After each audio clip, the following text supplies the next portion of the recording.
Hello दोस्तों, I am नवीन और इस वीडियो में मैं करूँगा क्लास 10th का क्वेश्चन जो कि मैंने chapter surface area and volume से लिया है। तो चलिए शुरू करते हैं। तो देखिए सम में हमें दिया है a sphere of radius 6 centimetre is drop into a cylindrical vessel partially filled with water. The radius of vessel is 8 centimetre.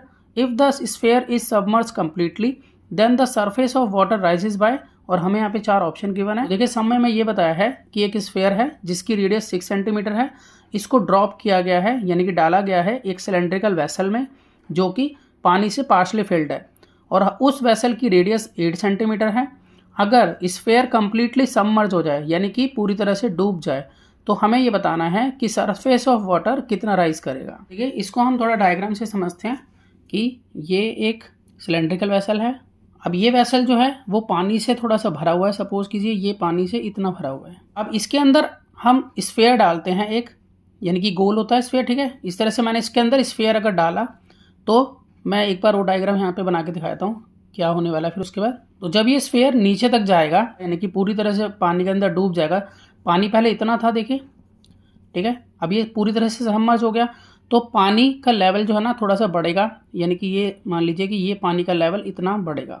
इसको मैं इससे दिखा देता हूँ कि ये पानी का लेवल है जो स्फीयर के सबमर्ज होने के बाद बढ़ेगा। तो ये पानी का जो लेवल बढ़ रहा है मतलब ये किस फॉर्म में होगा, ये होगा सिलेंड्रिकल फॉर्म में। अगर हम यहाँ इसको देखें तो ये इस तरह से होगा, ठीक है, और ये सिलेंड्रिकल फॉर्म में होगा। तो इट मीन्स हम ये कह सकते हैं कि वॉल्यूम ऑफ स्फीयर के बराबर ही तो रहेगा ये, यानी कि हम कह सकते हैं कि ये वॉल्यूम ऑफ वाटर जो है जो इंक्रीज हुआ है वो वॉल्यूम ऑफ स्फीयर के बराबर होगा, क्योंकि जितना ये सबमर्ज हुआ है उतना ही पानी यहाँ राइज करेगा, और ये पानी जो है वो सिलेंड्रिकल फॉर्म में है। तो इट मीन्स ये पाई आर स्क्वायर एच के बराबर होगा, और जो स्फीयर है इसका वॉल्यूम होता है 4/3 पाई आर क्यूब।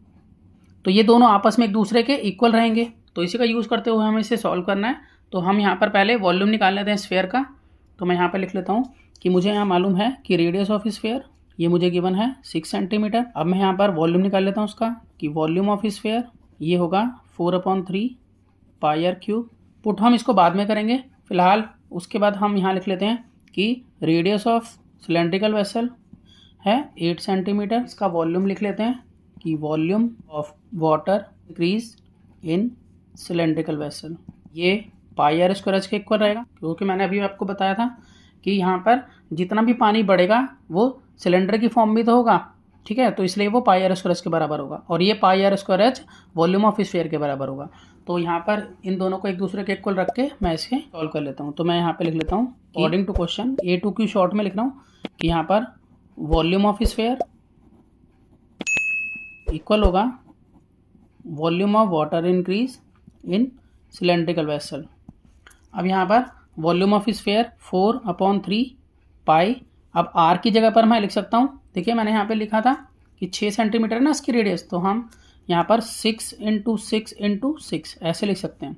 इक्वल है ये volume of water increase in cylindrical vessel, तो इसके लिए हम यहाँ लिखेंगे पाई आर स्क्वायर एच। तो पाई को ऐसे रहने देते हैं, आर की वैल्यू हमें मालूम है जो कि है 8, तो 8 × 8 × एच। एच हमें मालूम नहीं है, क्यों? क्योंकि यही तो पूछा है हमसे क्वेश्चन में कि कितना वाटर लेवल जो है वो राइज होगा, ठीक है, तो इसलिए एच को मैं एच ही लिख लेता हूँ, ये हमें मालूम नहीं है। तो यहाँ पर हम इसको सॉल्व कर लेंगे, इसको हम स्मार्टली सॉल्व करते हैं थोड़ा। तो देखिए पाई से पाई ये कैंसिल हो गया, अब बाकी बचा है यहाँ पर 4/3, तो 8 × 8 है, यहाँ मल्टीप्लिकेशन की फॉर्म में, तो मैं इसे अपॉन में ले आऊँगा तो ये डिवाइड में चले आएंगे, यानी कि 8 × 8।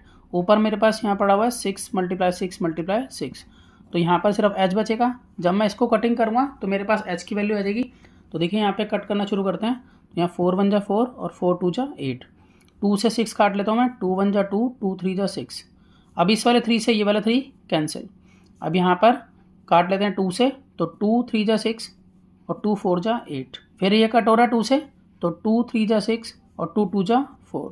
तो इस तरह से ऊपर हमारे पास बचा है 3 × 3, तो 3 × 3 हो गया 9, और नीचे बचा है 2, और इक्वल टू ये है हाइट के, ठीक है, जितना पानी राइज किया है वो हाइट है ये, तो 9/2 का मतलब होता है 4.5, तो 4.5 सेंटीमीटर जो है वो राइज किया है वाटर लेवल। जैसे मैं कह सकता हूँ कि सरफेस ऑफ वाटर राइज होगा 4.5 सेंटीमीटर से। तो यहाँ पर अगर हम ऑप्शन में चेक करें तो हम यहाँ पर देखिए देख पा रहे हैं कि हमारा यहाँ पर ऑप्शन डी बिल्कुल राइट है। तो मैं आशा करता हूँ आपको सम समझ में आया होगा। इसी तरह के बहुत से सम क्लास 10 के लिए पहले से अपलोड है, आप उन्हें देख सकते हैं। तो मिलते हैं नेक्स्ट वीडियो में और नए सम के साथ, तब तक के लिए गुड बाय।